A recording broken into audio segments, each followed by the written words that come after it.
Gledate Gorenjska poročila na GID TV. Nemškemu okupatorju se je treba upreti, je bila misel, ki je ob začetku druge svetovne vojne previvala partizane, pripadnike tržiške in kranjske čete. 4. avgusta 1941 so na jasi pod Storžičem združili svoje moči in ustanovili Storžiški bataljon, prvega na ozemlju okupirane Slovenije. Že dan pozneje so pod okupatorjevimi streli padle prve žrtve partizanskih borcev. Imena 3 pogumnih žena in 5 mož so za večno vklesana na spomeniku pod Storžičem, ob katerem se je v začetku tega meseca že tradicionalno zbrala velika množica ljudi. 5. avgust, glede na tragične dogodke, ki pomenijo korenino tudi današnji slovenski domovini, je za nas pomemben dan, ki opozarja na takratne razmere, na takratne čase, hkrati pa odpira pogled tudi naprej.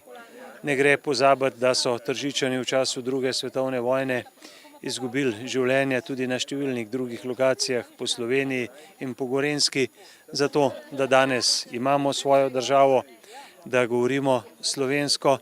Zbrane ob spomeniku je pozdravil tudi zgodovinar in kustos Vojaškega muzeja Slovenske vojske dr. Martin Premk. V svojem govoru se je vrnil v neosmiljeno leto 1941, ko vojna vihra tudi med Slovenci ni izbirala žrtev. Življenje je vzela mladim in starim, odločenim, da se uprejo okupatorju. Ena od stvari, ki se danes zelo pozablja, je, da je eden prvih ukrepov, ki so jih sprejeli Nemci, da je bilo izseljevanje ljudi v Srbijo in na Hrvaško. O tem se danes skoraj nič ne govori. Danes imamo tudi pametnjakoviče, ki mislijo, da je bilo Nemcem že leta 1941 jasno, da bojo vojno izgubili, ampak Nemci so šli v vojno zato, da jo zmagajo, in so prišli k nam ne zato, da nam pomagajo, ampak kot je rekel sam Hitler, da nas uničijo. No, in to se jim, hvala Bogu, ni posrečilo. Partizani so zmagali, Nemci so odšli. Seveda, partizanski boj je nas postavil na stran zavezniške vojske.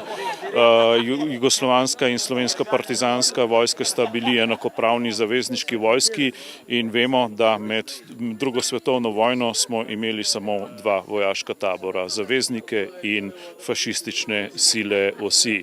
In ne samo to, partizanski boj je prinesel tudi Republiko Slovenijo v današnjih mejah, ki se je potem leta 1991 tudi osamosvojila. Pozablja se tudi, da pred drugo svetovno vojno Slovenije sploh še ni bilo, bila je Dravska balovina in tretjina Slovencev je bila pod Italijo, ki so jih tudi osvobodili partizani. 5. avgust je bil v spomin na padle borce dolga desetletja po drugi svetovni vojni praznik občine Tržič. Z zamenjavo družbenega sistema v Sloveniji se je občinska oblast na začetku 90. odločila, da je za občinski praznik primernejši 12. december, s katerim se spominjajo daljnega leta 1492, ko je cesar Friderik III. Tržiču podelil tržiške pravice. Mnogi Tržičani in okoličani se kljub temu vsako leto udeležijo avgustovske svečanosti pod Storžičem. Meni je ta proslava zmeraj, ko bi rekel, en višek dogodka Mauthausena, ki je pod Ljubelo, je ta proslava kot en tak višek dogodka na spomin te naše polpretekle zgodovine v Tržiču in se skušamo potruditi, da zadevo zmeraj spravimo v en tak lep kontekst spominov na tiste težke čase in pa na stanje v družbi in pa v Tržiču danes. Zagotovo bi se tisti, ki so izgubili življenja v času druge svetovne vojne, v času osamosvojitvene vojne, želeli, da živimo delovno, ustvarjalno, dobre volje, v miru in spravi, in temu so namenjeni taki dnevi.